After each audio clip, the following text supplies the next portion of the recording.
Utah politics. Time now for the legislative session from the eyes of Senate leadership. For that, we welcome President Stuart Adams and Minority Leader Luz Escamilla to the show. Thank you so much for being here. Really glad to have both of you with us. Great to be with you, Glenn. Thank you. We are just days out now. It's amazing how fast time flies, but here we are 2 days out. Just would like to first start off with your general overall thoughts as we head into the session. President, we'll start with you. Thank you, Glenn. Thank you for having me. And again, thank you for the great show you put on. I watch it every week. I also want to start by saying it's great to be here with Senator Escamilla. She's a great leader, a veteran legislator. She's a collaborator, and I look forward to a great session with her. Let me just announce, I think I've done it before, that 2023 will be the year of the tax cut. Again, again, and again. It'll be the third year that we cut taxes, and not only cutting taxes, but we funded education at record levels. We've done that for 3 years also, and we're going to do it again this year.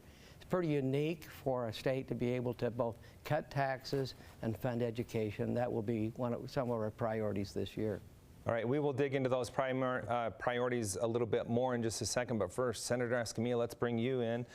Your thoughts just days out from the legislative session. Yeah, thank you, Glenn, for this opportunity. And one is we're a very new Senate Democrat caucus coming in. We have a lot of new members. So we are excited for the opportunity to continue to work with a great leadership team on the majority side. And Senator Adams, President Adams and myself have been working together for years, so it's a great opportunity. We have a lot of respect, and we do find a lot of commonalities to work together. So for me, this 2023 is about finding common ground on issues that matter for the state of Utah, and removing some of this partisanship and getting just to get the work of the people.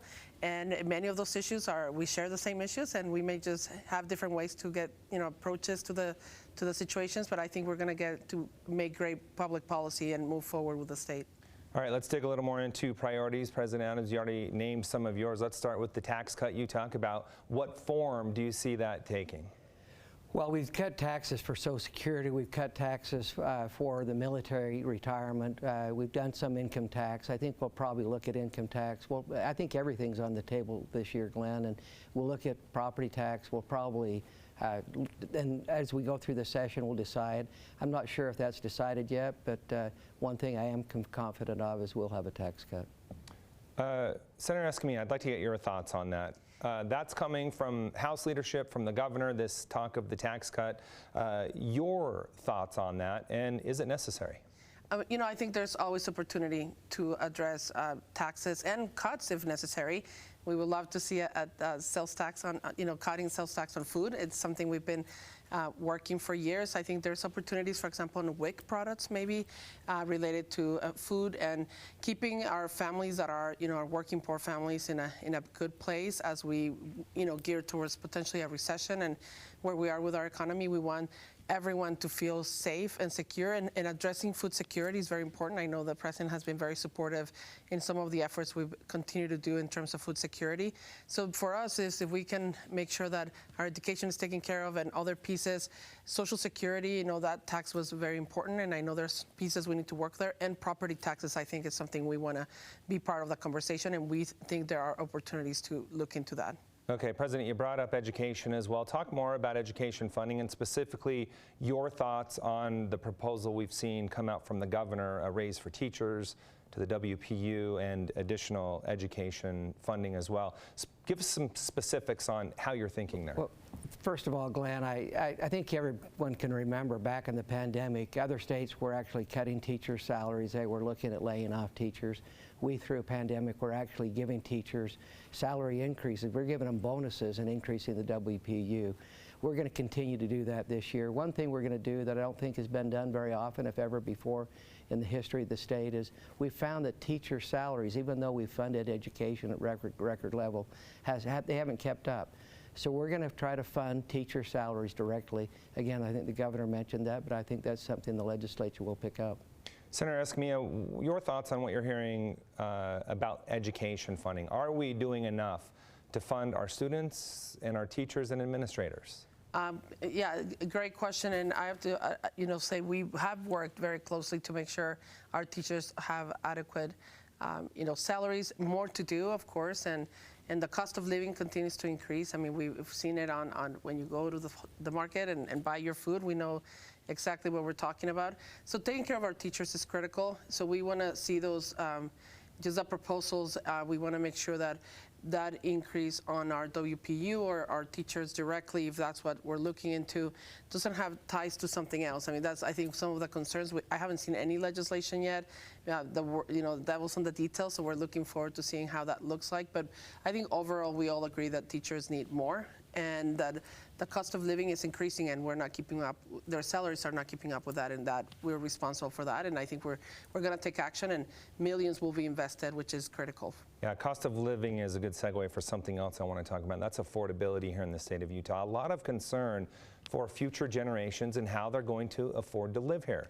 President, what are some steps you can take to address that? Well, we do have the best economy in the nation, but having the best economy in the nation comes with challenges. And one of the challenges we have with a strong economy is housing prices. And I'm really personally concerned that we're losing our middle class, that we're seeing young couples and families rent and not own. And in the 80s and 90s, we had state money financing. We actually allowed first home buyers to have a reduced interest rate specifically for first home buyers. And I think that's something we need to bring back, and we need to find a way to get those buyers, those first home buyers, a home so they can start building equity. We need to get people out of their apartments and into homes, and that'll be a goal of ours this session. Senator Escamilla, what are you seeing from your constituents when it comes to affordability, and how can you as a legislature respond? Yeah, so you're going to see a lot of the work from the Senate Democrats focusing on some really issues related to stability. For many of our constituents, jumping into home ownership, even if they want to, is really hard. I'm really happy to hear some of the ideas related to financing for their, many of them first home buyers, but also there are issues related to healthcare, right? So you're going to see some initiatives related to maternal health. I mean, we value children and value families. We want to make sure we're taking care of kiddos and taking care of moms. And through this maternal piece, we're doing home visiting. I've been working with the governor's office on more money for home visiting so we can stabilize those families, and they are accessing programs and services and making sure they are being empowered to be better parents. So for us is the social determinants of health that impact the ability to sometimes access housing in a manner that makes sense and that is an investment for many of these families. So you're going to see a lot of that work coming from our side, making sure that robust piece of comprehensive care to families is being addressed. We have all seen recently the devastating impact of the drought. We have felt that in many areas of our lives. The legislature took some big steps last year. What do you anticipate this year when it comes to helping get our reservoirs full once again? President. We're going to continue to work on water. Again, we can be very grateful for the prayers. We're almost at 200% of normal this year, but we live in the second driest state in the nation, so we're going to continue to work on water. Two areas you need to work on water. One is conservation, and the other is development. We're seeing innovative ways as to how to conserve water. Instead of just drip systems, we're seeing other countries do subsurface drip systems that don't allow for any evaporation. They're actually able to put fertilizer into those systems and get twice the yield for their crops with half the water. We're looking at challenges, and not only here in Utah, but all over the West. And we think this is a multi-state issue, and we're going to work with our neighbors all over the West to try to solve this problem. And I'm confident we will solve our water problem. Senator Escamilla, the best way to address the drought we've been experiencing? We're going to have to invest in infrastructure, and I think the President mentioned some of that innovation and technology that's available. We need to help our agriculture, our ag industry that's so important to our state, to make sure, especially in rural areas, their economies depend on ag, and of course ag is a big consumer of water. So let's bring infrastructure of good technology and innovation so they can do the type of innovation described by the President. We're all supportive of making sure we are thinking outside the box. It is about building infrastructure, and we do have one-time funds available to make sure that we're long-term and talking about sustainability, not only in the next 5 years, but 10, 20, 50 years from now, because this will continue to be an issue in our state. As is described, we are in a desert, and and climate change continues to impact as well. All right, looking forward to the session. Really appreciate the insight from both of you on our show this morning. Thanks so much for your time and sharing that with us. Thanks for having us. Stay with us. We'll be right back with more Inside Utah Politics right after the break.